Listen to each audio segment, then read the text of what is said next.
The following program is a PodcastOne.com production. From Hollywood, California, by way of the Broken Skull Ranch, this is the Steve Austin Show. Give me a hell yeah. Hell yeah. Now, here's Steve Austin. All right, everybody, welcome to Steve Austin Show. Man, I'll tell you what, I got a hell of a show today. I'm talking to my favorite pro wrestler of all time. And it's funny when you talk about favorite pro wrestlers because you talk to different guys. They all come from different camps. You got the guys that think Terry Funk's the greatest in the world. Hulk Hogan, Ultimate Warrior. Hey, some maybe even think Stone Cold. But if you're talking to Steve Austin, if you're talking to Shawn Michaels, if you're talking to Triple H, that man is Ric Flair.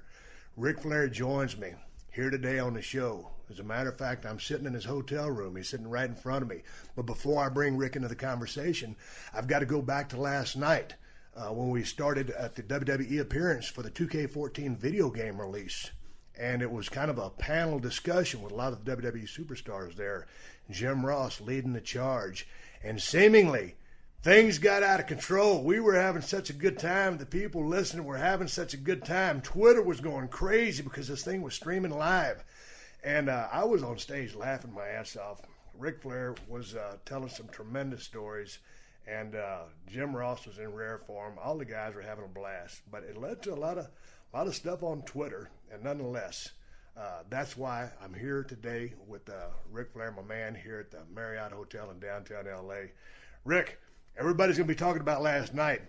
It was fun. First of all, welcome to the show. You're my favorite pro wrestler of all time. You're a living legend. I'm honored to be sitting here in your room talking to you. Well, thank you. And I don't know what happened last night. They just told me to entertain them, and I did. But apparently it wasn't received the way it was supposed to be. Well, the bottom line, I think they had a successful video game promotion, and it was what it was. But, man, I had a good time. Well, the people that run the game loved it. So, the problem is that corporate WWE is, I guess, mad at me, number one, which upsets me because I love the company and respect them so much. And I guess we just drifted, and I told stories, and I guess I think they wanted the focus of the evening to be about the game, and which everybody at the game was happy with it, but but I mean, they specifically, I think they told you, said, hey man, go out there and be yourself and have a good time, and that's what you did. Beyond a shadow of a doubt. Yeah, you were the Nature Boy, and I was center stage, laughing my ass off. Everybody was in red. And I had appeared for him in the afternoon, and did a great deal for him, and we were outdoors. You weren't here for that yet, Steve. You hadn't arrived yet, and that came off wonderfully. So I don't know. Well, I'm dumbfounded by this. Well, anyway, we'll let all that shake out. We're not going to sit here and lose any sleep over. We got other stuff to talk about. But hey, man, we were talking in the green room last night, and coming into this interview, man, I started doing my research. I always like to go as far back as I can about all the people that I talk to on the show. And I'm sitting there, I'm reading the Wikipedia about Ric Flair. And I know you wrote your book, To Be the Man, several years back. Yes. But I have such a hard time reading books. I haven't got to that book yet. So had I had enough... Either have I. You haven't read it either? I like to do my research, and I'm researching like a son of a bitch trying to get all the facts on you. I haven't read it either. I've watched 30 Ric Flair matches, and of course, I watched your whole career damn near from the start as soon as I started getting you down there in my region. Mm-hmm. And, of course, that all started for me in NWA. Mm-hmm. But let's go back a little bit to your beginning, because you started at Verne Gagne's camp. 1972. So, and you had some great cats in that same class with you. Oh, my God. Some very notable people. Ken Patera, bronze medal winner in the Munich Olympics in 72. Jim Brunzell, great guy. Greg Gagne. Myself, Khosrow Vaziri, the Iron Sheik, who everybody knows. Yep. And I was thinking it was Slaughter, but Slaughter started a year later, so it was not. Billy Robinson was in that camp too, right? Billy Robinson was the instructor. Instructor? Yeah. Okay, now we were talking last night because I've heard a lot of Billy Robinson stories and never had a chance to meet the guy. Yeah. And he was a pretty good shooter or hooker. Yeah. Pretty tough. Very tough. And you were saying last night that had it gone down between him and Iron Sheik, who I always heard was tough, great freestyle wrestler, Billy Robinson would take that. You agree? Yes. Yeah. And so will the Sheik. Yeah. Wait, I watched it take place. But you wrestled amateur in high school. Yes. And you were a state champion. Yes. When did you start watching the business of professional wrestling? My whole life. You did? I grew up on it, yeah. I loved the Crusher and the Bruiser and, And you grew up in that Minnesota area, right? I grew up in Minnesota, yes. In that region. I grew up in Minneapolis, yes. So, and AWA was, at that time, one of the premier, it was a AWA, NWA, and it was WWF back then. Right. So, yeah. So how was Gagne's camp from a learning standpoint? Brutal. But you know what? The thing that I've noticed about almost all the cats that came out of his camp could work their asses off. Yeah. No, but I quit 3 times. It was so hard. I weighed 300 pounds because I thought I wanted to be Dick the Bruiser, right? And the only guy that made me look good was Patera because he weighed 330. The first day of camp we got there, we had to run 2 miles out in the cornfield. It was in a barn. We trained in a barn at Verne's farm. And really cold, right? Oh, cold, but the first day, run 2 miles, do 500 free squats, right, and 250 push-ups. I mean, the only guy that made me look good was Patera because all he did was lift weights. It was brutal. Now, but you went to college on a football scholarship, right? I did, but I did not predict. You know what that means? Right, you played football in college. Yeah. So I was there for a year, and then they wanted me to go to summer school, and I didn't. I didn't go to summer school, so I came back and I became academically ineligible. But you know me, I just stayed in a fraternity house for another year and didn't tell my parents that I wasn't playing. So when it comes time to say, "Hey, I'm going to get in the business of pro wresling," was it because you met Ken Patera? Yes, because Ken was there. So tell me what happened here. Where did you meet him, and how'd you guys say, "Hey, let's go do this"? Well, I was a bouncer at a place called George's in the Park in Minneapolis, right? And I'm sitting there.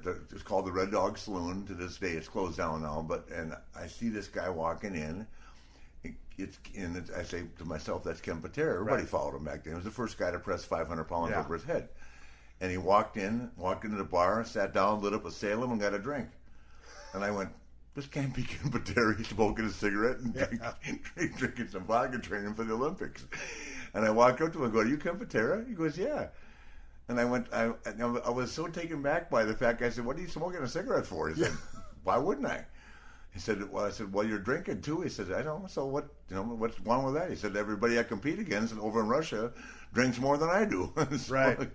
Yeah, I mean, it's the truth. And we became very close friends. And then we rented a house together, which was a nightmare. We lived together for a year. You can only imagine that, right? But what were you guys doing to pay the bill? Okay, so you were bouncing. Was he training? What was he doing for a living? He was being paid by Gagne. Gotcha. To subsidize his income, and with the hopes that he'd win a gold medal and come back as the world's strongest man. Right. Yeah. Dude, who was doing the cooking on this living arrangement? Oh, we had a number of people dropping by. I was also an orderly at the hospital. My dad got me a job as a central service orderly at a hospital. You an orderly at a hospital? Yeah. Oh, no. Yeah. So then we had lots of nurses coming by to cook for us. So was it Patera's big idea to say, "Hey, you should join, we should get into pro wrestling together"? Yeah, he said, you want to give it a try? And I said, yeah, God, I loved it. I loved wrestling. I grew up watching it my whole life. It used to drive my parents crazy. I'm adopted, right? Yeah. So I had my birthday on the 25th of February, which is my birthday, and I was adopted March 18th. And my parents never told me I was adopted. But every year they'd say, "We're going to celebrate your anniversary," and I didn't know what that meant, and they never explained to me until I was older, right? But my dad would say, "What do you want to do?" I said, "I want to go to the wrestling matches." So he would take me down there, and at that time it was Mad Dog Grisham, Larry Henning, Harley Race, Ray Stevens, Nick Bockwinkel. It was out of my mind. All these big stars there, Rhodes and Murdoch were there. God, I can't. What's the Wolf's name? The last name. Buddy Wolf was there. Right. It was phenomenal. I had a great time. So you go down there. He says, "Hey, let's go give us a try." So you're in Minnie, right? In Minnesota. Minnie, yep. So Verne's camp is the one you go to. So what do? You say, stick out your hand. You meet Verne Gagne. You say, "Hey, I want to." Well, I already met Verne. Okay, you already had. Greg and I went to college So together. what was the cost of going to the wrestling school? No cost. No cost. No. Percentage of your earnings? Percentage of earnings. Gotcha. Yeah. He was ahead of the curve. For the next 10 years. Oh, are you serious? Yeah, no, I'm dead serious. What a shyster. Yeah, I know. That was respect to Verne, but he was one of those guys that's looking farther down the road exactly. than the other guy who was charging $1,500 to $2,500. Exactly, yeah. Right. It's like the guys all over the country now that are training these kids for $1,000 a month or $1,500, and they can't make the call to send them anywhere. It's ridiculous.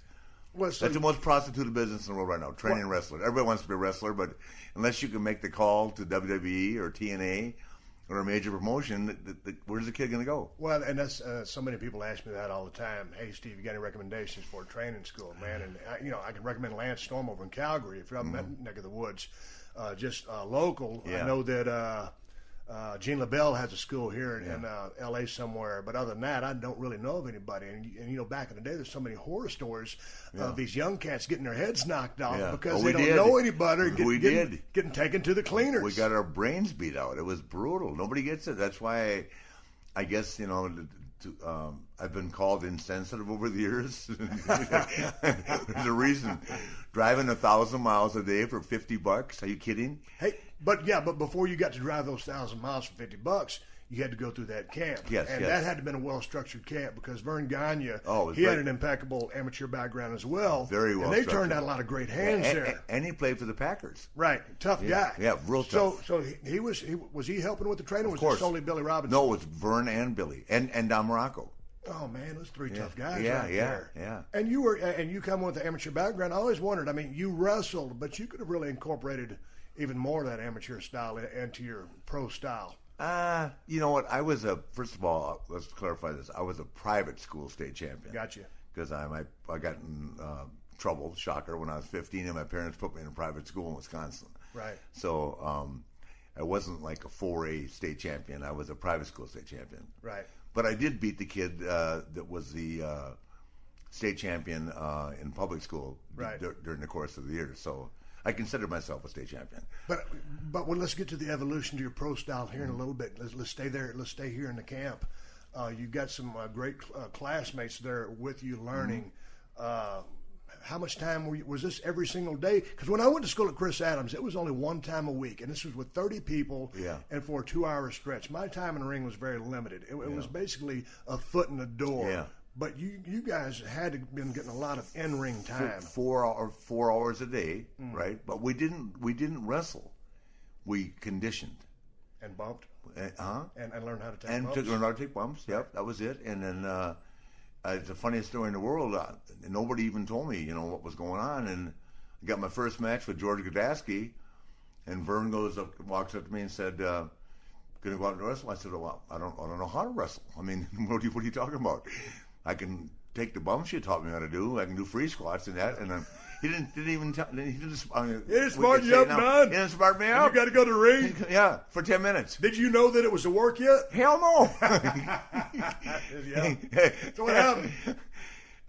This guy, George Gdaski, never forget it, scrap iron man, he carried me around for 10 minutes. He just said, "Listen to me, kid." Yeah. Like Larry Henning, when I wrestled Larry Henning, Larry Henning said, "Pretend like you're getting on a Greyhound bus and leave it driving to me, kid."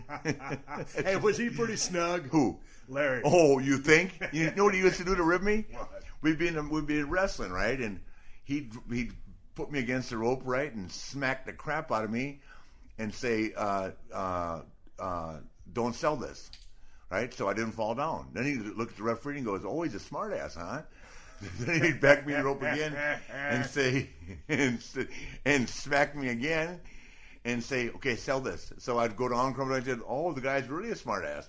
Now he's laying on his back. You have no idea where I've been, buddy. He took you to school. He took me to school. Pace. Yeah, you kidding? Well, how long was it before you had your illustrious first match? Let me see. I started in September after the Olympics. I had my first match in November. So how many months of training was that? 2 months. 2 months. Yeah. 4 hours a day. Yeah. So you're coming along. 5 days a week. 5 days a week. Yeah. You're greener than hell. How long did it really take you to put the business together? Because this is what year is this? 1972. 72, and in 75 you have the plane crash. 70, yes, yeah. I mean, you broke your back in 3 spots. Yes. Now, prior to then, well, you always wrestled around about 235 pounds body weight, give or take. I was 270 at the time. But I know, but that's what I'm saying. Yes. Prior to the crash, you were at this heavier weight. Yeah. What was your work style, at this heavier poundage? Well, actually, where I really learned how to work, because I didn't have much of an opportunity, was George Scott, who'd been in Minneapolis with us, right? Went to North Carolina and became the booker. And he and Wahoo were very close. And Wahoo went down to North Carolina, and he gave me a call one day and said, "Hey, they want you to come down here." You start off working heel or baby? Heel. Okay. Yeah, and so I got off the plane in Charlotte, and back in 1974 it was wrestling and racing. Yeah. That was it, right? Highest building in Charlotte was 10 stories. It was a Belk's department store. Now it's a metropolis, but right. hell, they didn't. Everything back then was brown bag. You couldn't even buy a drink down there. Yeah. It was the Bible Belt, and but I got there and checked into a hotel room over on Tryon for $9 a night, and then I had to hitchhike to my rides to get to my ride. It put me in the car with Valentine of all people, the greatest river of all time, right, John, right? And he'd put on opera music. As a rib, or because he liked it? He wouldn't talk to me all the way. He wouldn't talk to me to get to the town. that old veteran. He dropped me off at the Holiday Inn on Little Rock Road. I had to hitchhike back at 2 in the morning. You kidding me? Don't even get me going. So there you are. How long did it take before you had a great understanding of psychology in the ring? I think I started to understand psychology about my second or third month that I was there. I got to work every night, which was great. And I remember, I'll never forget, I was there 3 weeks, and I got a check for $1,000. So you know me, right? Wow. Guess what I did? Spend it. I went and bought a Cadillac. An old Fleetwood. Yeah. Well, out of all the guys that you've gone to school with, who's leading the pack as far as progression and learning things in the ring? Of the guys I went to school with? Yes. I thought Greg was a great performer. Yeah. I did too. He didn't have the size. No. Yeah, not a great look. Yeah. Very good with psychology. He helped me out tremendously in my WCW days. Yeah, no, Greg was great, but yeah. Didn't have the size at that time. And back then size was important, and he never left the AWA. So it's one of those things where he didn't get an opportunity. I got down there, and all of a sudden I'm in the middle of the National Wrestling Alliance. I mean. So you were in the AWA there for about 2 years. No, 1 year. 1 year. Yeah. And then down to NWA. Yep. April 4th, 1974. And this is Crockett Promotions in North Carolina. Yes. So they bring you in. So I was there. I was in Minneapolis for a year. And had you come up with the Nature Boy thing yet? Okay, no, the Nature Boy thing came after the airplane crash. Okay. Yep. So you're there. Are you wrestling who as Ric Flair? Just Ric Flair. Just Ric Flair. Yeah. Mm-hmm. And it's before you started dyeing your hair? No, actually, which is a great story. I dyed, first of all, I curled my hair because I wanted to be like Dusty Rhodes. Oh, no, right? you curled your hair. Yeah, and I wanted to call myself Ramblin' Ricky Rhodes. Verne goes, go with Ric Flair, okay? Stick with me, right? Yeah. So I was Billy Graham's official driver, right? So Billy Graham's wife. Superstar? Yeah. Really? I was the driver, hell oh, yeah. Oh, my God. Yeah, so then his wife, Bonnie, bleached my hair, and I got on a plane, and away I went. Yeah. Was Superstar talking like the Superstar back then? With yeah, but he was a great guy, man. I mean, I got along with him good, and I feel terrible what's happened to his life now. I mean, I see Billy once in a while, but he's burnt a lot of bridges, and it's sad, because he had a great run at WWF and a great run in Minneapolis, and just who knows what happened, but he's burned a lot of bridges. I mean, and it is what it is. So you're in NWA. You've been there for a couple of years. It's 1975. Mm-hmm. You're in a plane. This plane is I just got my big break. Just got your big break. How'd you get the big break? Wahoo pushed for it. Really? I actually was gonna wrestle. I was on the way to Wilmington, an outdoor show, 10,000 people, and I was on my way to wrestle Wahoo to become the Mid-Atlantic champion, which was a huge deal, right? Right.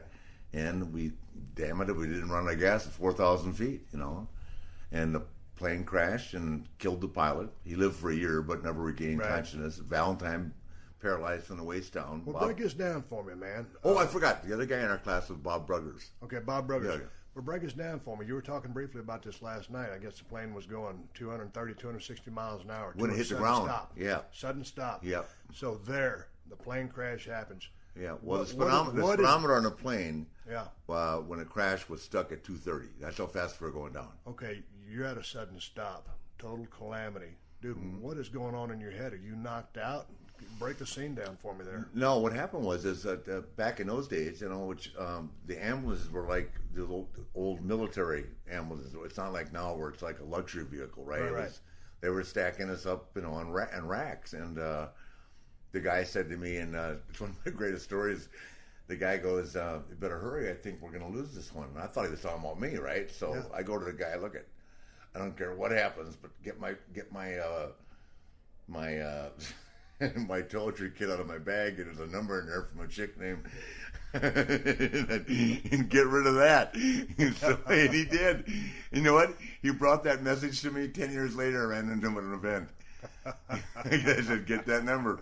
Her name was Sheila. She was in Norfolk, and I was married, right? I said, "Tell Sheila I love her, but not right now."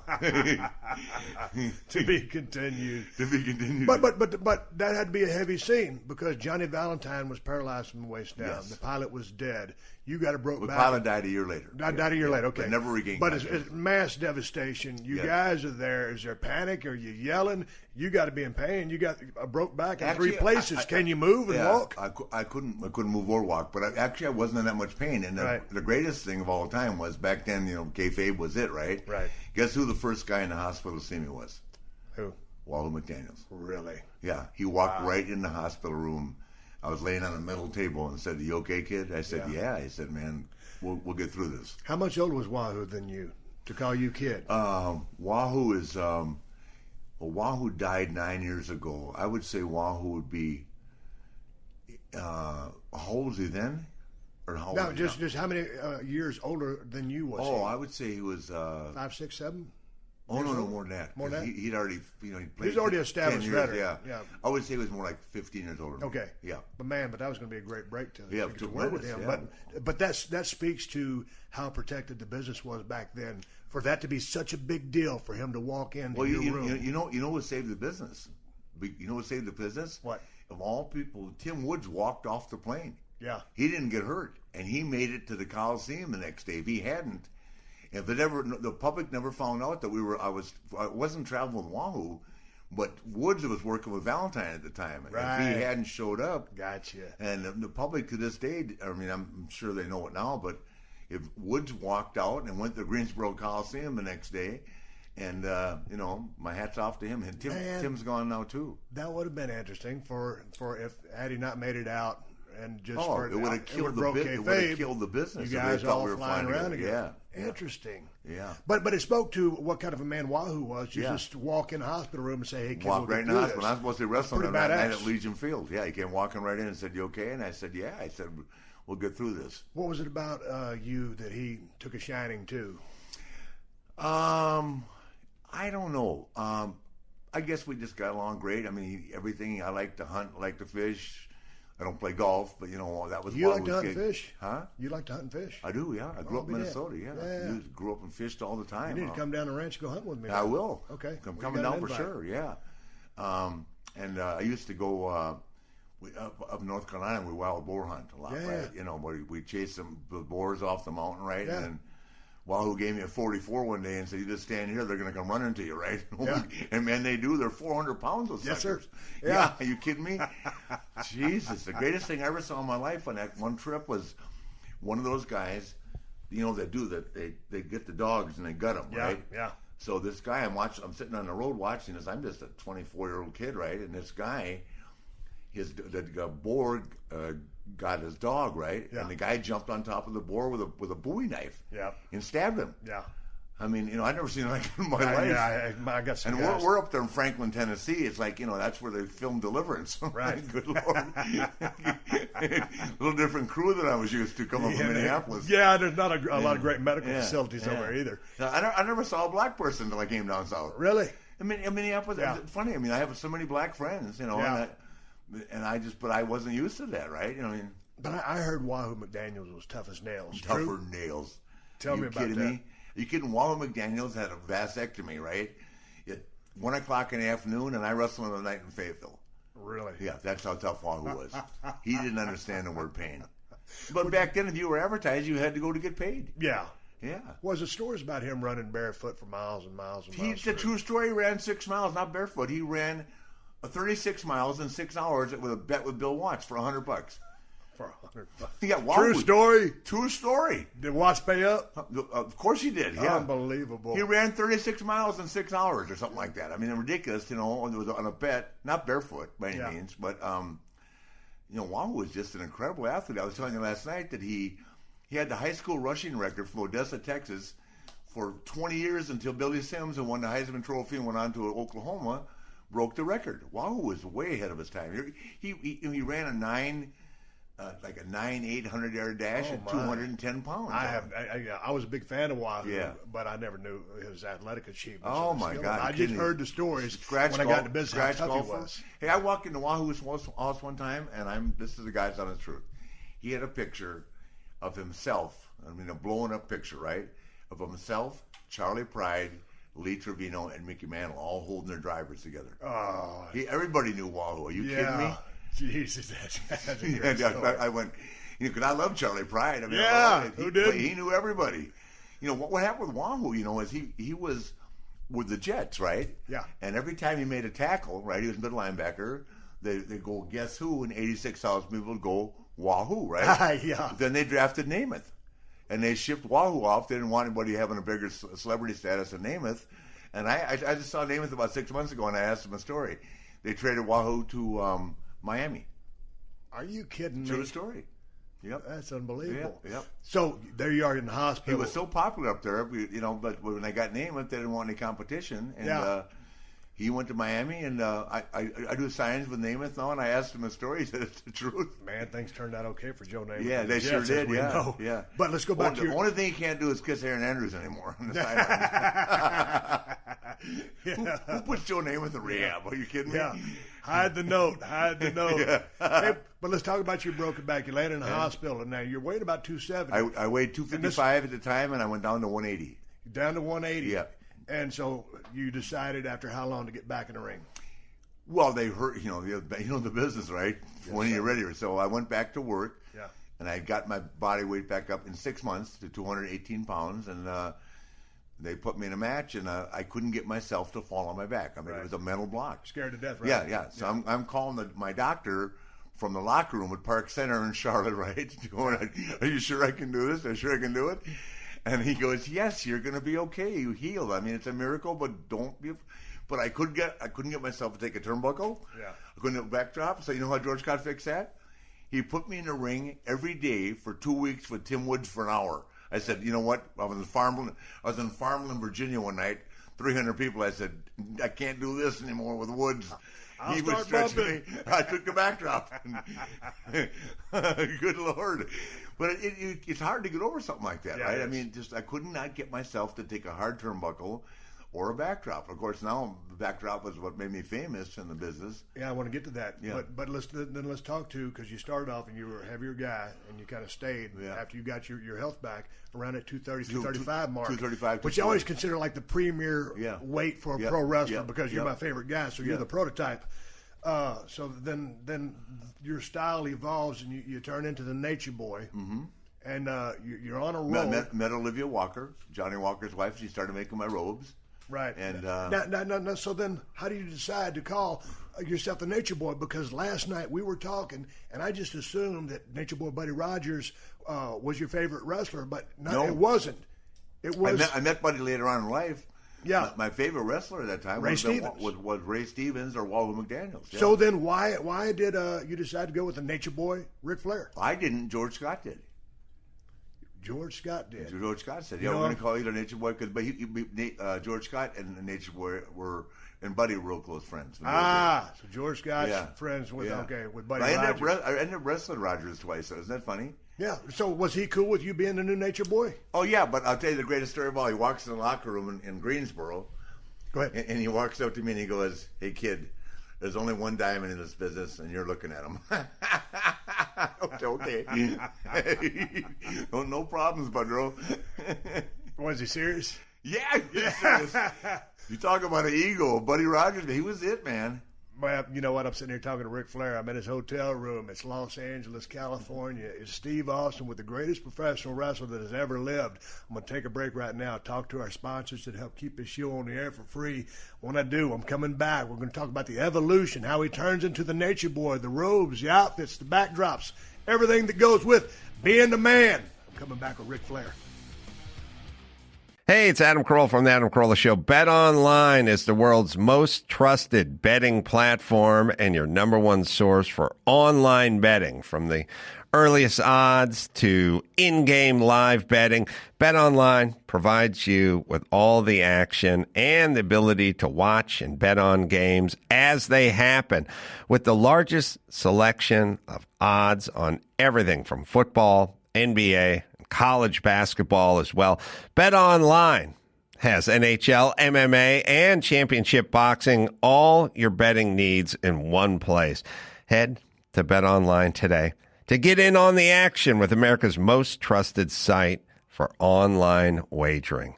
So have some fun.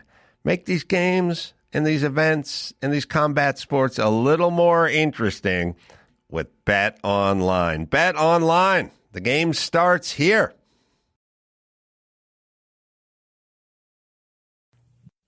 Welcome to the Steve Austin Show.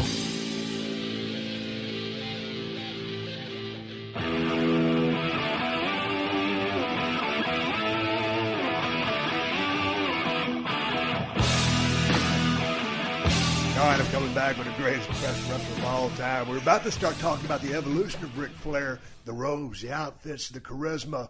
But when we went to break, me and Rick started talking, and he remembered a story from when he was at Verne Gagne's camp. He actually quit. I said, hold it, Rick, don't tell me the story. You can tell the story on the show. So what happened, Rick? Well, after that first day of the 500 free squats, the 2-mile run, and 250 squats, it took me 3 hours to do all of it, right? They wouldn't let me quit, right? And so I just said, I didn't even tell him. I sent word I was quitting. You sent word. I wouldn't dare tell him to his face. And I got a knock on my door. I was living in a duplex at the time, right? And he walked in my house, grabbed me, threw me out in the front yard, and said, "You quit football, okay? You were a failure in high school. You ain't quitting this, kid. Be at the barn, 2:00. I was there. How old were you? 21 years old. 23. But he saw potential in you and said he was going to hold you accountable to something. Did he see a wayward young man who needed some guidance? What was it? I just think Verne was the kind of guy that wasn't going to let anybody quit on him. Didn't want anybody to quit. Verne was a man's man. Right. I feel terrible what's happened to him now. You know all this tragedy now in his life, but I mean. But you could have seemingly said, hey, F you, I'm not coming back. I quit. No, You don't tell him that? I would have never said F you to Verne Gagne. Total respect. Not a chance. Are you kidding? Okay. I was back out there at 2:00. I couldn't even walk. My legs were sore from the 500 squats. But so you're sore, you beat up, you didn't know what to expect. You quit. He comes and gets you. Is it like? It's like. You could have gotten your car and your Cadillac you just bought for $1,000 and hauled ass. No, I didn't have that Cadillac until I got in North Carolina. You got it backwards, yeah. Okay. Back then I was riding around in a Volkswagen Beetle. Wasn't an option. No, it was not an option for him. Okay, so we're back in Carolina now. I'll throw another name that was training us too, Joe Scarpello. Joe Scarpello. Yeah, he was training us too. I mean, we had an elite bunch of teachers, but nobody smartened us up, man. Well, I know. I won't get into my first match. We're talking about you. But so we're back in the NWA. You're coming back from your back injury. And then who's making your robes? Wrestling. Olivia Walker. Yeah. Johnny Walker's wife starts making your robes. Yeah, she was the original. Now, here's the thing. You've got the idea for the Nature Boy through George Scott, who's friends with Buddy Rogers. Yep. And so you think, well, I got to come out with the loud-ass, beautiful robes. And then at that point, at Tim Woods' house that day, we decided that. And Tim Woods was real close to wrestling, too. Right. And Olivia Walker at that time was making all this stuff for the Ron Stan Cowboys, Glenn Campbell, you name it, all this stuff, right? Oh, wow. And so she said, I called her, and she said, I'll make you a robe. Yeah, so I got that white one. The first one I ever had was the white one with the purple butterflies, and we went from there. So she was making pro-grade stuff for some badass entertainers. Yeah, Porter Wagner, all those guys. Some person making Loretta Lynn with Tammy Wynette. No, she was the best of the best. Best of the best. Now that's why she making your robes. You weren't the best of the best. Yeah, yet. exactly, that was yet to come. Yeah. But you got to look like the best to be the best. Exactly. Yeah. Well, I'll tell you something. The other reason I like Wahoo was the only guy in the world that would tell me to call Clifford Macias and order 2 pair of boots. Right. Yeah. The boots were $200 a piece back then. That eventually went to $400. Right. Yeah. Well, I only made $100 that week. I love Wahoo. I said, okay, Chief. How do I pay for this stuff? Well, so that begs the question. So you're on I don't know what kind of dime you're on right there as far as your paydays go, but you start making all these elaborate outfits, turn into the Nature Boy. How much would these robes start to cost, and what was the highest price you actually paid for one? The highest price, they average around. I'm going to say they average around $8,000 a piece. Was she cutting you a little bit of a break for being one of the boys, or was it straight up business? No, straight up business. Straight up business. Yeah. And of course, then I started getting them. Then Orendorff wanted to get one, and then Valentine jumped on the bandwagon. But I always made sure mine was better. I remember one of the ladies that made my first robe is a red sequin robe, and I think she actually got busted for shoplifting, stealing the sequins. I know, Olivia, but it took her 2 months to make a robe. Really? They were phenomenal, yeah, oh my God. So what's it like to travel around with all this stuff? Because I've always known you as the kiss-stealing, wheeling-dealing, limousine riding, jet-flying son of a gun, wearing the slacks, the suits, the whole presentation. Were you doing that back then? Oh, yeah. Were you ever just like a blue jeans kind of guy? No. Even growing up, I liked dressing sharp. Yeah. And I had no problem. I was telling someone last night, said, how much money? I said, I was spending $10,000 a month in the 80s on clothes. Yeah. I never wanted to wear the same thing twice on TV. Isn't that amazing? Yeah, you're total opposite from me. I don't give a shit. I know. My wife gets on my ass. I'll go do something. She goes, no, you've already worn that shirt too many times. Yeah. But you were ahead of the curve. You're like all these people today. Hey, just like Snoop Dogg said, I was bling for bling was bling. All right, you turn to Nature Boy Ric Flair, and man, I tell you what, your work style in the ring, I've never seen you blow up. I asked you this question last night. Let's go ahead and cover this. You never blow up in any match I've ever seen of you. I've been around the world with you. We haven't wrestled a lot, but I've seen you wrestle in person. I've seen you wrestle on TV. You never blow up. You told me why last night. Well, number one, I worked out. The one thing I got from Verne was the work ethic of every day, right? And so I from the time from 1972 to 1986, I did 500 free squats every morning. I just woke up; it was religion, right? Every day, and the push-ups. And I went to the gym. I always had a home gym wherever I lived. I built a home gym. Right. I didn't go to a lot of public gyms, and I just worked out, and then of course I was so excited, there was no holding me back. I never thought about taking a deep breath. The only time I ever thought about taking a deep breath is, when I lost my confidence in 1989. Right. We discussed that personally, and I might have blown up a few times then just because I had lost my self-confidence for a period of time. But that was Jim Herd, trying to make me into Spartacus. So what was your? I want to get that story, but I want to ask you a question because you've never blown up, and I've been in the ring a couple of times, and I've come back from injuries, and I got to get that rust off, and I'm sucking air, and you know better than anybody. There's nothing worse than being in the ring and not having the oxygen to either go on offense, make a comeback, or get the right heat. Steve. You've got to be able to breathe, or you cannot work. So a guy who can work like you can, what are you thinking when a guy's dragging ass and dragging you down because he can't breathe? Oh, I just still made him look good. Right. Yeah, the greatest saying of all time. I've lived it my whole life. What's Fatigue makes cowards of us all. Right. Who said that? Who? Vince Lombardi. Gotcha. Fatigue makes cowards of us all, and it's the truth.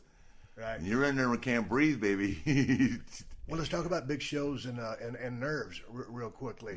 Did you ever get nervous? A lot of guys will get in the ring. I always like to include a few tips some of the younger cats who listen to the show can get from. So free squats, 500 a day will help your wind out. Did you have big show nerves? All the time. Ray Stevens told me when I started the business, the day I wasn't nervous going out to the ring, don't go out. Really? Every day of my life. Yeah. Because I wanted to be the best, and I wanted to perform at the highest level. But I live by that motto too. The day you ain't nervous walking out to that ring, you don't belong in it. Really? Because it should be that much. It should mean that much to you as a person. When you first started out at around the 270 to 300 mark, was your ring style the same? Were you a little bit more scientific wrestling before you broke your back? But you've always had a very relaxed style. Your work always looks impeccable. You never see any gaps or anything. You're solid, very solid. Yeah. But I noticed that you're relaxed through my eyes. Everything looks premier. Yeah. It's a pro style. Yes. So many kids these days are posing and flexing so Yeah. much that I think they blow themselves up Yeah. just because they're trying to present too much. Yeah, that might be the case too. But I mean, there's just so many things that are fundamentally wrong now. I mean, if back when I started, if you turned your back on an opponent Right. to look at the crowd or start a pound on the turnbuckle, you were going to get killed. Right. You know, that hitting the turnbuckle to get the crowd going, right? Yeah. Or if you had a guy selling right and you Yeah. turned your back on him and went like that, brother, you got your brains beat out. You think I ever turned my back on Wahoo McDaniel and was selling for me? Are you kidding me? I learned real fast. Jesus. Why did the blowing up and carrying forth in the ring, your work style was what it was? Let's talk a little bit about the promo style, the presentation, who the Nature Boy was. I've never seen a promo once of yours that lacked content, a message, or confidence. You believed every word you said. Everything I said. And unfortunately, That made me believe. And unfortunately, I lived it. Yeah. If I said it, I was doing it. So let's talk about promos. It's such a lost. Let's talk about promos. It's such a lost art today. Break down if you're giving any advice to young cats about What? Please don't He do was this. driving me crazy. I'm about to break What? out a razor blade and get color. What? Let's talk about promos. It's a championship match. You know, we've got to sell some tickets here. What do you tell someone to inspire confidence on a promo? What do I tell the people, or what No, do I tell them? just how do you go about creating a great promo? You know, I'm going to tell you, people have asked me that for years. With me, it just rolls off my tongue. Right. I walk out there, the light goes on, and I'm talking. And actually, my problem with me is I was believing what I was saying. I was just fixing to say that. No, but yeah, that has its cons on one side, but it has its pros on the business it sure side, does, yeah. and that's what we're talking. Yeah. And so, like, man, every time you were out there flapping your gums, man, I was buying it hook, line, and sinker. Yeah. Talking about the women, the suits, the cars, the Thanks. lifestyle. Well, I got to bring that up. So it's the Nature Boy. Your reputation. Hey, we'll be at precedes the itself. Marriott tonight.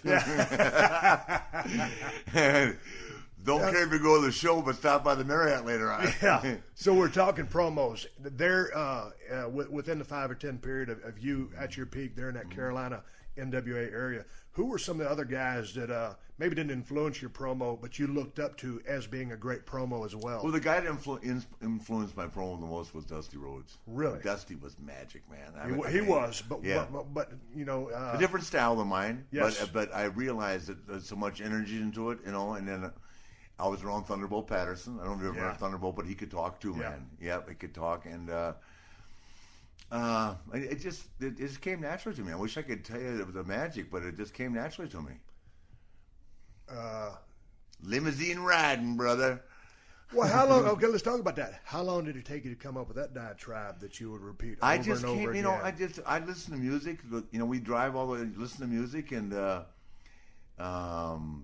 can't remember the artist that said it, but I've trademarked it, so I own it now. But kiss stealing, wheeling, dealing, limousine riding, jet flying, son of a gun. I mean, I trademarked that, and but people love that line, and that's like the thing where I said one time I was on TV in Atlanta, and I was just having a good time, right? And so I said, "Hey, listen, for all you college chicks that are on your way to to Florida to ride Space Mountain, just stop by the Riverdale Marriott, get yourself a break, and ride Space Mountain tonight all night long for free. Oldest ride, longest line, brother." We're in the NWA. Ric Flair is taking off as a Nature Boy. Who was your first memorable program with? My most memorable long-term program would have been Wahoo. Yeah, I hit him over the head. You know, he had me, Wahoo, right? Yes. He had me hit him just after the airplane crash, right, with a table leg. He just broke it off, right? I put 60 stitches in his head. He didn't care. That was Wahoo, right? He said he hit me with that, but it was a nail which I didn't see, right, in the table from the wood, right? And I hit him in the head, a damn nail, 60 stitches. But he didn't care. And he was probably working the next night. No. So how long did you guys feud? That thing went about 6 or 7 months, and then what'd you learn? Off and on for a year. Well, what'd you learn from working with Wahoo? Oh, I learned that number one, work ethic, and Wahoo is such a phenomenal performer that, I mean, he just he just instilled confidence in me. I mean, you couldn't help it. You couldn't travel on the road. Well, I was the kind of guy like you, right? We're driving down the road, right? He'd see a damn deer or something. He'd jump out of the car, grab his gun out of the trunk, and shoot the damn deer. So, I mean, he was just one of those guys, man. I walked in his house, and he kept his thermostat at 60 and slept on a bare rug. Okay, so there you are. You're in the ring with Wahoo McDaniel. Yeah. You're working heel. Yep. He's the veteran babyface. Yep. Who's calling the match in the ring? At that point in time, 50-50. Yeah. But I mean, it's like Wahoo would say to me, we'd have the Indian strap matches, right? Right. And he'd say, this is a part of the business I couldn't get. And I'll tell the story about the time Vince got mad at me for not hitting you hard enough with the chair. Yeah. Do you remember that night? Yeah. He chewed me. And I said, I'm not going to hit Steve Austin and he'll hit a broken neck with a chair that hard, So Wahoo would say, I want you to hit me in the face with that strap coming off the rope as hard as I can. I couldn't get myself to do it. Right. Man, he'd get up and chop me 5 times. I'm going to do this one more time. I'm not strapped to him now, right? Yeah. Man, I'd whip him across the face and I mean, knock him. I mean, and he'd go down. And after this got old, he started gigging his ear. Christ. Cover on his ear? He was cutting his ear. Yeah. Yeah, of course, Wahoo was always way one step ahead of his time. Well, let's go down this road here then. So we're talking about a little bit of blade action here. How did you decide to wear your blade on your finger? Art Nielsen taught me that. Art Nielsen. That name escapes me. Yeah, he's an old timer back in those days, and I was in Roanoke, and they said they want you to bleed tonight. I said, what do you mean bleed? They said, so Art Nielsen taught me how to tape that blade on my finger, and the rest is history. Now I'm Dr. Flair, best blade man in the business. You know what? So many guys, there'll be some who would carry it like a double skull, some tape on the wrist, my style. Yeah, pull some guys carry it in it. their mouth. Yeah. I could never figure that out. Yeah, not me. I don't man. know how you carry. I was always in breathing so hard that I thought I'd suck that thing down. No, and I know a lot of guys over the years carry it in their mouth. Yeah, I never was down with that. I'd always have a couple of backups and a spare, especially if it was on a big pay-per-view and you had to get the color. Yeah. You had to do what you had to do. No, I always kept one on my finger and I kept one taped to my trunks. And I'm going to jump forward and then we'll come back to this time. But I remember it was right before I was getting ready to leave the company. It was Columbus, Georgia. I was going to work with you in a cage. Yeah. You were wearing your blade. Yeah. And you got me a couple of times. I know. And I was laughing my ass off. Cause I've nicked a few people. Yeah, you gave me a couple of nicks, and you're bleeding like a stuck pig. We're working in a cage. And I remember because I showed up that night, I knew I was working with you. And just like you always called your matches later on. Yeah. And so I always called my matches. Yeah. And so I was working with you that night, and I was like, whatever you want to do, Rick, I'm listening. Yeah. So I just follow along. Sounds like a kid in the candy store. I have no offense. All he has to do is let me hit him. I don't even give him a flying mare. Yeah, but I don't have any offense either. All I did was stomp people in the corner and maybe give them a close line. Yeah, but talking about conditioning, I used to watch him do that where he stomp a guy for a minute and a half. I'd say, you got to take a breath on that one. The guys are trying to, I see the guys trying to do that now, Yeah. But Steve would back a guy in the corner, right, and he would stomp the guy for a minute and a half. I'd go back up and catch your breath, kid. Good Lord, that had to be blowing you up. Okay, we're working with Wahoo McDaniel. You carrying a blade on your finger. You're tough as nails. You cut him open with a nail, 60 stitches. Yeah. You learned a lot from the guy, and you got confidence from him. When did you first start locking horns with Steamboat or Dusty Rhodes? Let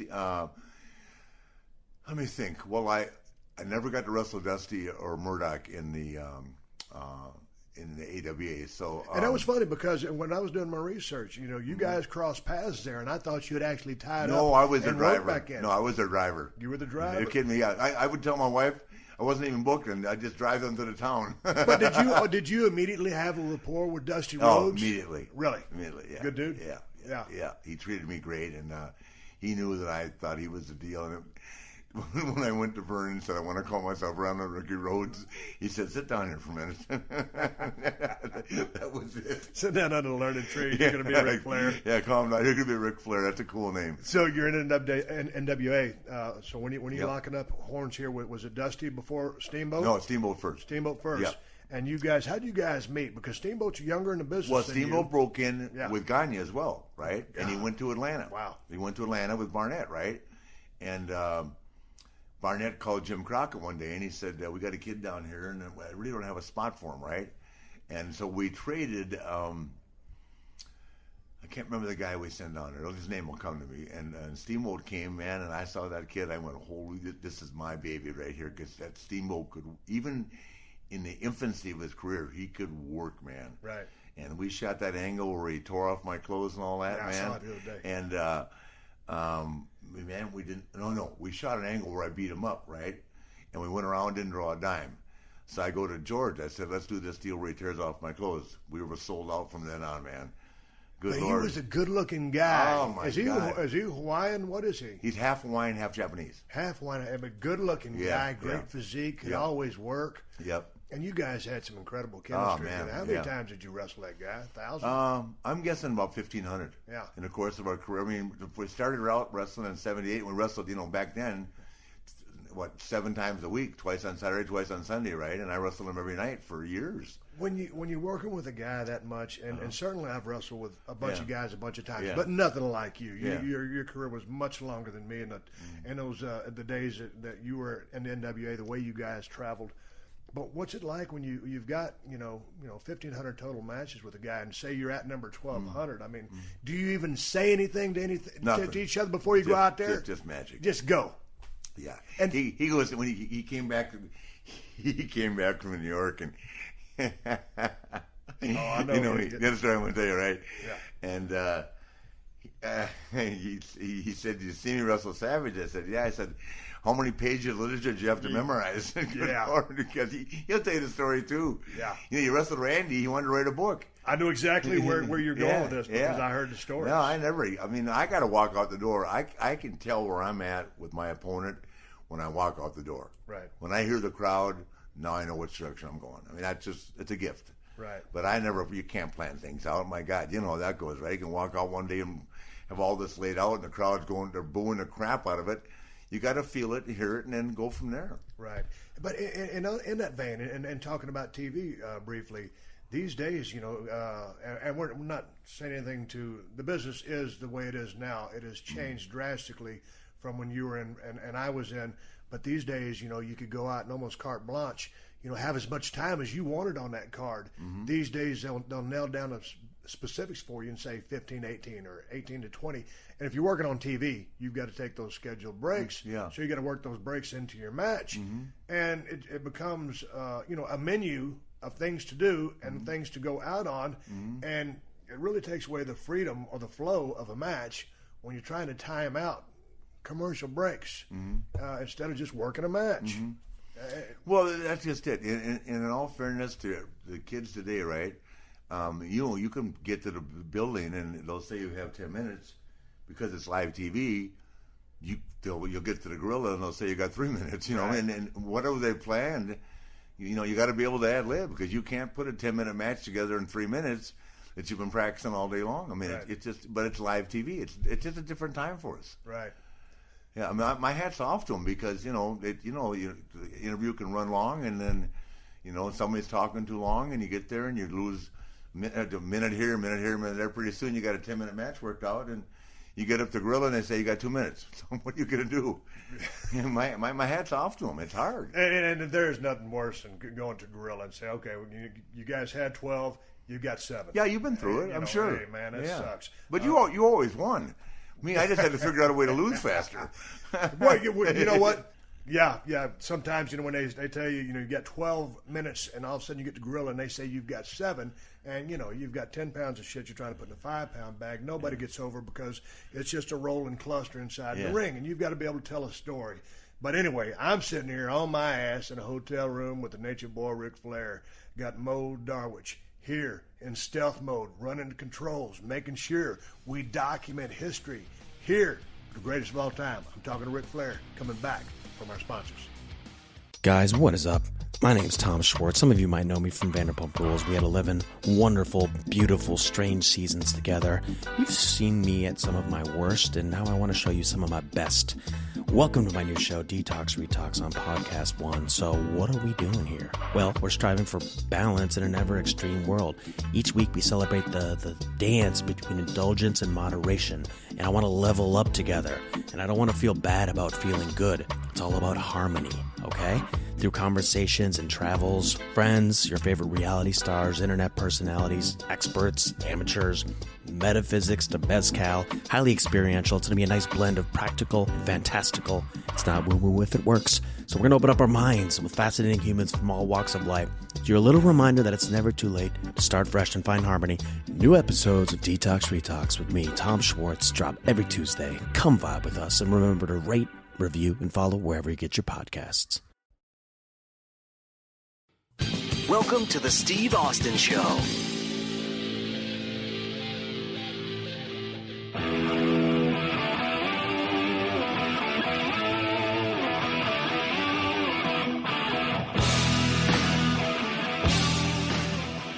All right, Steve Austin coming back from a break, and once again, thanks to our sponsors. Keep the show on the air for free. I damn sure can't pay for it. And I'm sitting here talking to Nature Boy Ric Flair. We're in a hotel room. I got some candles burning. The atmosphere's going. The Nature Boy's got some skull in his mouth. There's a beer on the table. I'm drinking water. I might crack one open here in a minute. Yeah, I was going to say that's embarrassing in itself. I know, but You're the only wrestler alive that got paid to drink after the match. Here's the thing: when you're a hack like me, talking to the greatest of all time, you got to maintain your sanity and professionalism. And I also drove up here. I ain't got a limo driver like you. Where we left off, we were talking about Ricky Steamboat, and I was there for so many of your matches when you wrestled him. I saw so many of them on pay-per-view or television. I've seen so many on YouTube. Look, can I interrupt you for a minute? What's that? Can I interrupt you for a minute? Yeah. One of the best matches I ever saw in my life.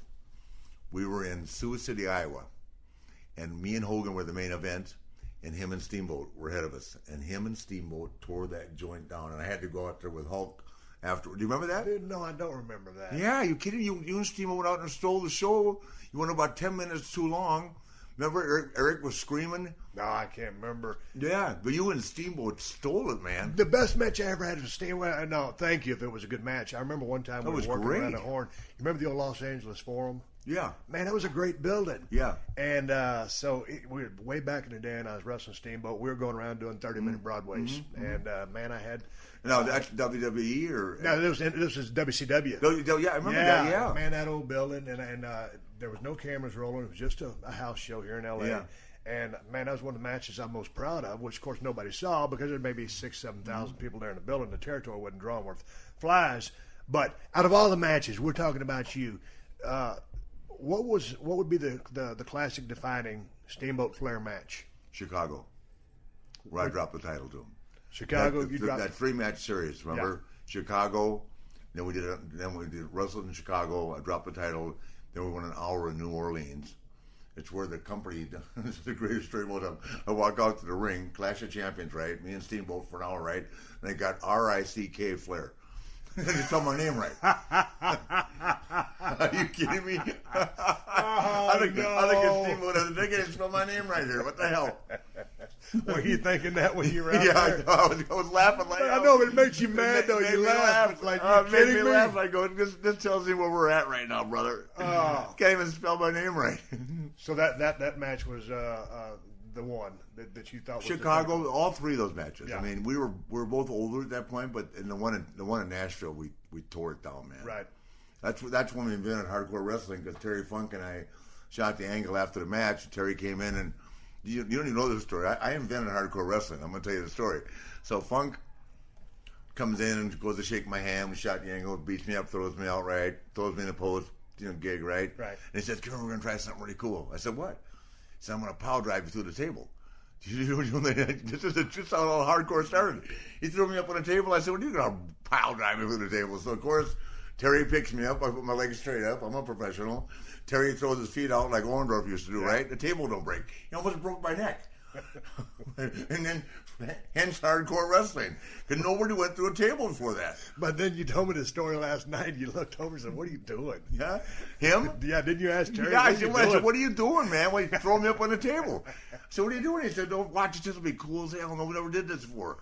I got to get your opinion because you're the expert here, the senior expert. Steamboat was an opponent for you who was just custom made. You couldn't all the qualities that he embodied. So then let me ask you a question for our young wrestlers to be, in your opinion, what makes for a great baby face? Well, technically the ability to be able to sell. Sell. Yeah. But fire, like but a fire. You gotta have fire, which Steamboat had boatloads. Yeah, but if you don't get the guy down, right, all the fire in the world doesn't mean nothing. Does that make sense? Right. Steamboat, he came back from underneath, and gradually he built that comeback. I mean, you know what I mean? Yeah. But he every time he'd smack me, he'd walk away, selling whatever I'd done to him. And that was when you guys started having those classic chop exchanges, and the one that almost went all the way around the ring and spring into action. Yeah, exactly. But he would sell. Yeah, you have to get a guy down in a position where the people think he's hurt before the comeback means anything. But he cannot die. Yeah. He's got to be smart enough not to die. So then on the back end of that, what makes for a great heel? A great heel is a guy that's just one key word: unselfish. Unselfish. Interesting. Yeah. Interesting. Yeah. And agreed. I didn't think you were going to say that word. Unselfish. Unselfish, because a great heel just he's out there, in my opinion, to make the opponent at all costs, because and ultimately what paid off for me is I wrestled so many guys that didn't have the same ability that I did. That's why they started liking me, because they knew that I was. They knew that I was going to get them over. That I was working for everybody. Right. I mean, I was But along with that, hence the saying, wrestling a broomstick. Well, again, going back to that unselfish. And I've wrestled a lot of broomsticks. But also, a heel has to be vicious. He has to be relentless. Yeah, and you were mean. You were relentless. Yeah. And what I liked, dirtiest player in the game, man. The dirtiest player in the game. But what I always liked about your stories, as you told them, you would start off on a random body part. It might be an arm, shoulder, a little bit of neck. And that was kind of like that prelim heat. That baby face would come on back. And then finally, for that real heat, of course, your finish was a figure four leg lock. So then Which I never beat anybody with it, but I had. Well, right. But I had, like I said last night to you, I had it on you 400 times, but you either turned it over or got to the rope. Yeah, but it was the leg braces that got me through it. But you knew when you ground that leg down, that's when you shifted gears. Yeah. So that's when that intense heat session was going to start for you. Yeah, and Steamboat but was you great. were relentless in doing that. Steamboat would let me lift him up a mile. Yeah. Break his, do that leg breaker across, with his leg. I'm holding his ankle right on my knee, and then he would go down like he was in, in pain, huge pain. I put that figure four on him, and Steamboat sold that baby like it's unreal. But to your other unselfish, but that heel's got to sell like a sumbitch. Oh hell yeah, that's what I'm saying. So many heels, like I said, unselfish, I guess. But so many heels don't recognize that. Hey, you've got to be able to hurt me. Yeah. But so many guys get in tough guy mode that they don't see the light. It doesn't work. No, at all. And by the way, where are they now? Yeah.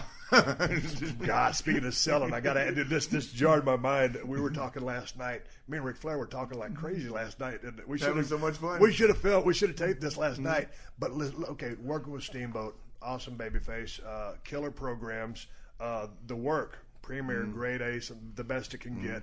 Any Flair Steamboat match you can watch, go watch and check it out.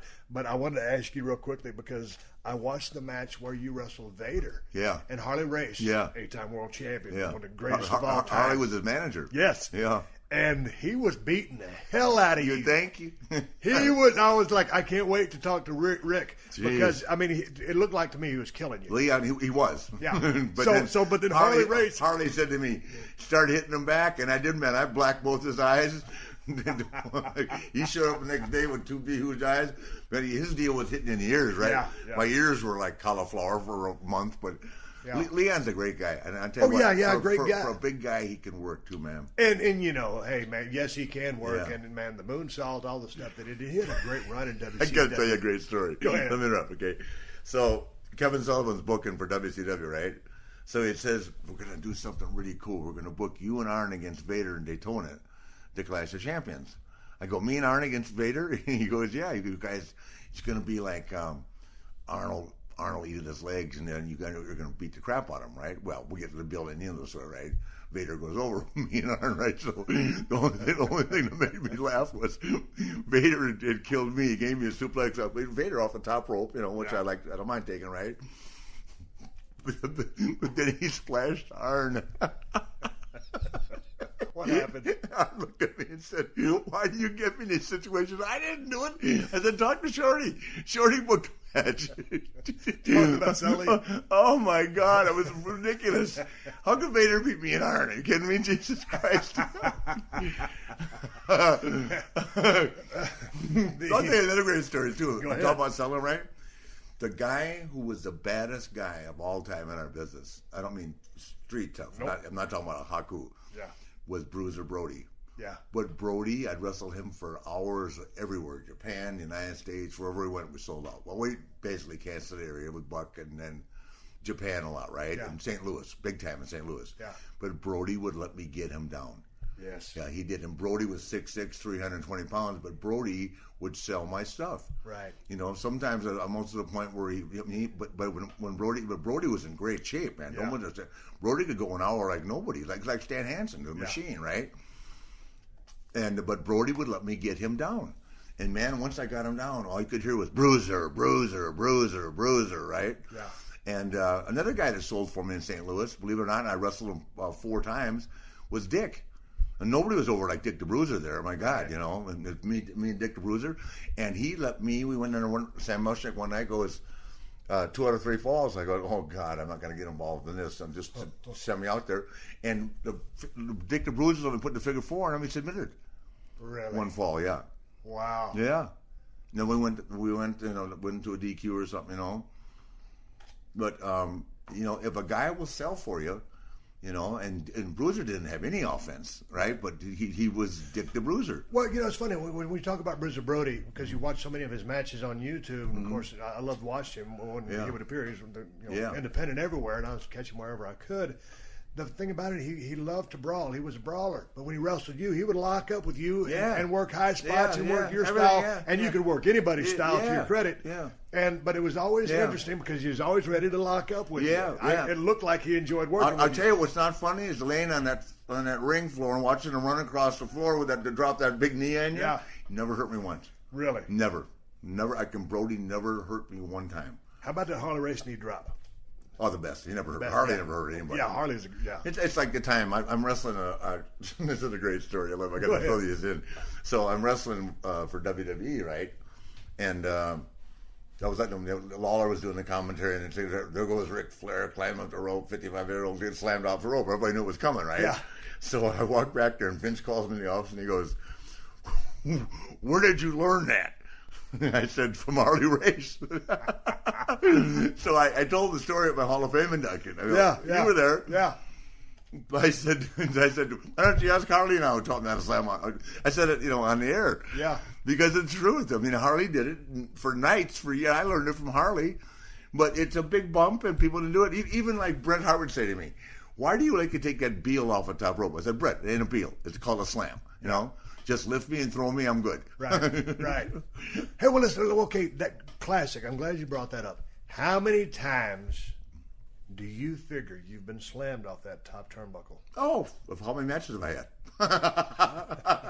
Times 4. I ain't missed one. Times 4. I ain't missed one. It's been 4 decades, you tell me. No, however many matches, because you usually took at least 1 to 3 a match, sometimes more. Oh, the press slam, the Sting would press slam me 300 times. So how are you feeling right now? I feel great.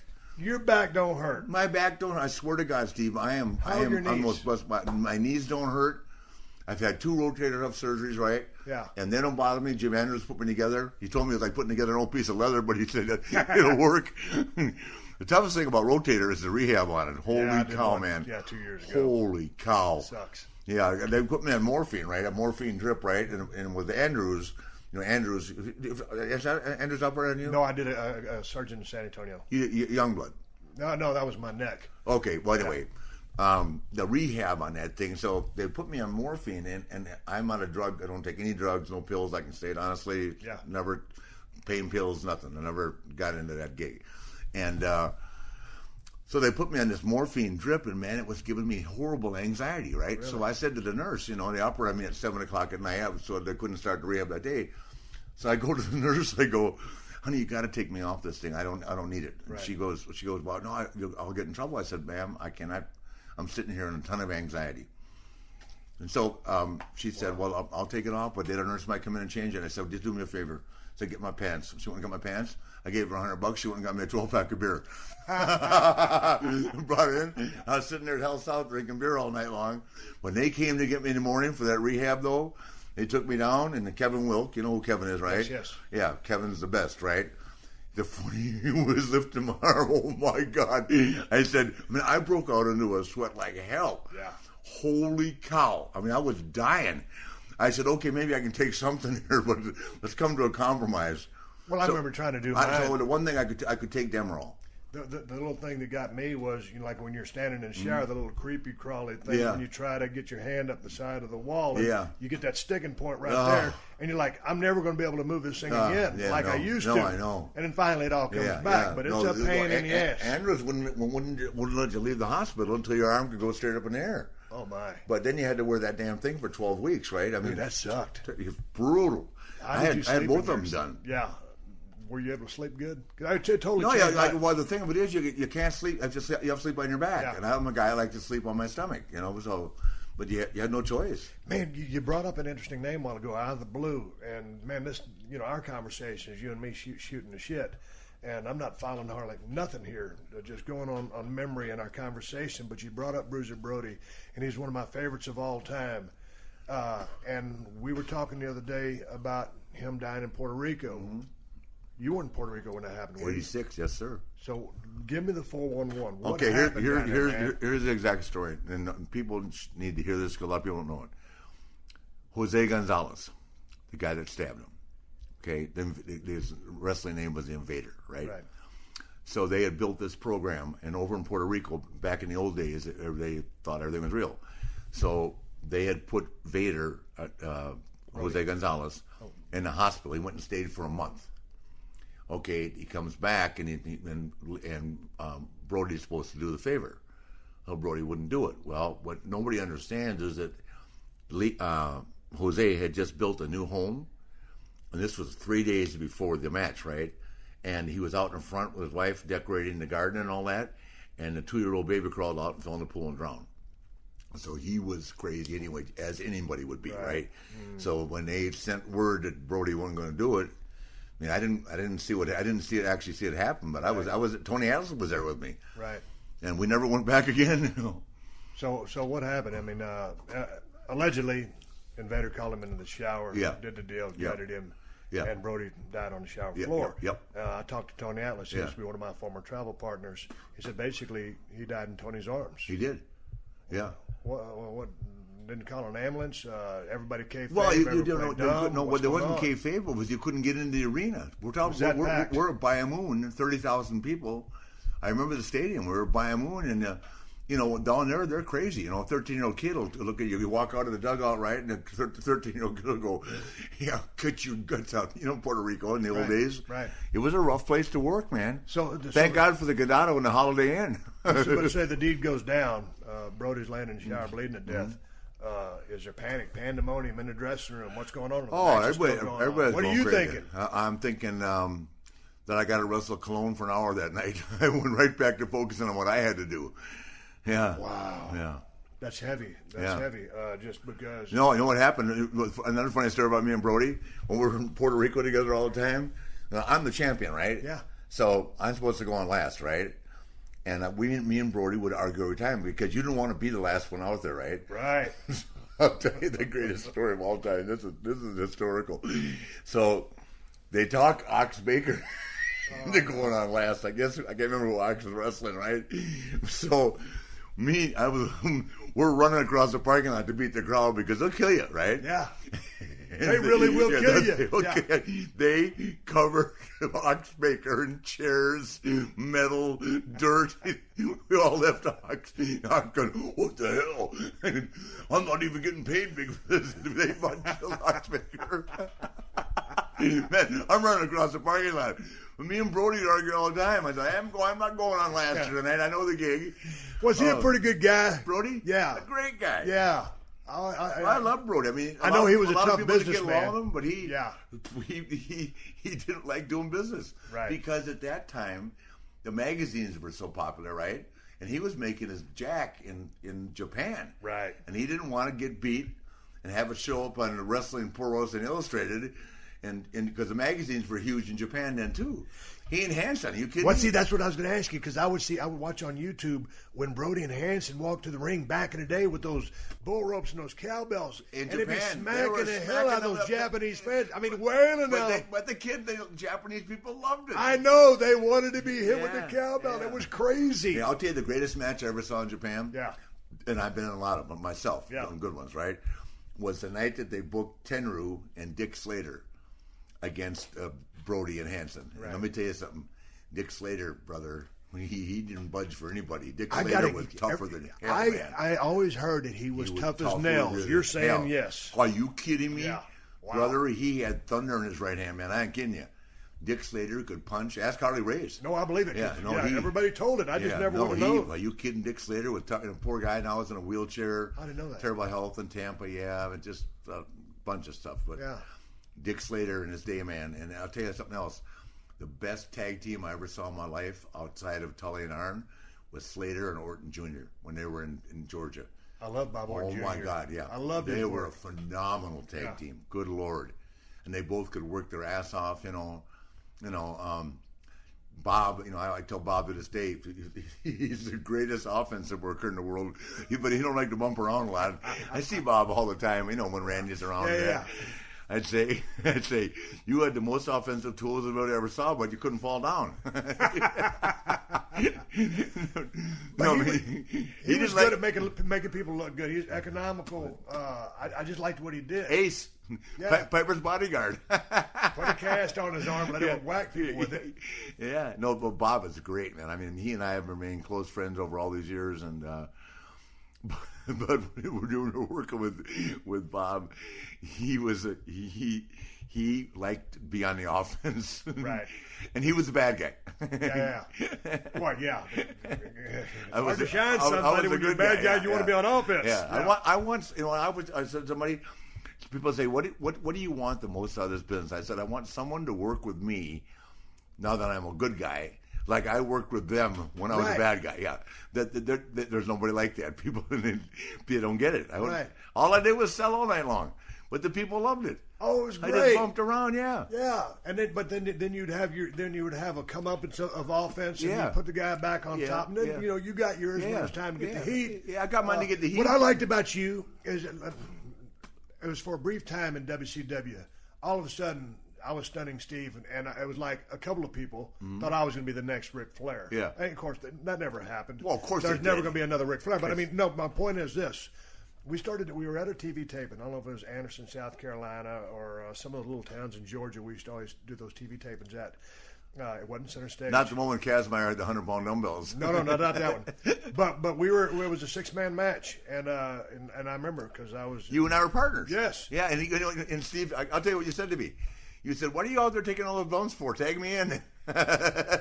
Well, it was just. Do you remember saying that to me? Yeah, because I remember saying something because I was like, "Man, this guy, I'll be as good as this guy one of these days." And all of a sudden, I'm sitting there on the apron watching you work, and I'm thinking, "Man, I'll never be as good as this guy. This guy's crazy good." Because you were like Stevie Ray Vaughan on a guitar, just flowless and endless, and never lost, and always had just a great ring general and command of the situation at hand. He said to me, "Tag me, and I'll take some of his bumps." I said, "You got plenty of time for that." Yeah, I'll take them tonight. But it was watching a master at work was what impressed me. But we brought up tag teams. I enjoyed tagging when I was with Brian Pillman. God rest his soul. Was a super cat that we both know and love. Of course. But so what were some of your favorite tag teams? You said Arn and Tully was your favorite. Just saying. Arn and Tully. Well, I thought they were in a class of their own. You were in Ray and Nick. Ray and Nick were phenomenal. Yes, they were. But you and but Ray and Nick also had Bobby Heenan. Right. And Bobby, of course, is. Are you talking about Ray Stevens and Nick Bockwinkel? Yes. They had Bobby Heenan as a manager, and brother, Bobby Heenan could work. Yeah. Man, there's two things that had to happen in a match, in that tag match. Ray had to do the flip, right? That made me happy. But when Heenan got in there, and that upside down backward bump, but nobody got it. Bobby Heenan was a great worker. Oh, tremendous. Phenomenal worker. And anyway, not only was he a great worker, but he was a great talker, Yeah. and he's one of the funniest guys I've ever listened Oh to my in my God. life. He and Art Anderson, the two wittiest guys I ever met in my life. When they inducted Bobby Heenan in the Hall of Fame, right? He told the story. I was sitting in the audience. He was killing me. He said, Vince called me one day and said, "You're going to manage Ric Flair." and he said this at the Hall of Fame in front of my kids. He goes, "I didn't know I was traveling with Larry Flint." We're flying back after a 3-day run, and we're going back to Madison Square Garden. I'm going to wrestle a Hulk or Piper that night. I can't remember. And he goes, "I hope your hair falls out and grows back red." He was so mad at me because I got him drunk every night. You know, I kept him out all night. He goes, "Vince, I quit." But they inducted him in the Hall of Fame. He said, "Vince told me that I was going to manage Ric Flair. After 2 weeks, I didn't realize I was managing Larry Flint." I don't people think that about me. I don't get people drunk, do I? No. and there's never any women around either. No. I'm here talking to Ric Flair. I'm in a hotel room. I'm going to take a quick break.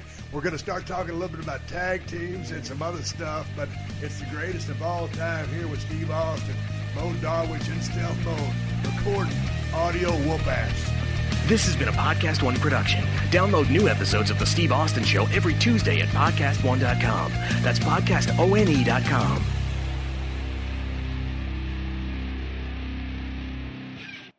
This summer, Pluto TV is exploding with thousands of free movies. Summer of Cinema is here. Feel the explosive action all summer long with movies like Gladiator, Mission Impossible, Beverly Hills Cop, Good Burger, and Transformers: Dark of the Moon. Bring the action with you and stream for free from all your favorite devices. Pluto TV. Stream now. Pay never.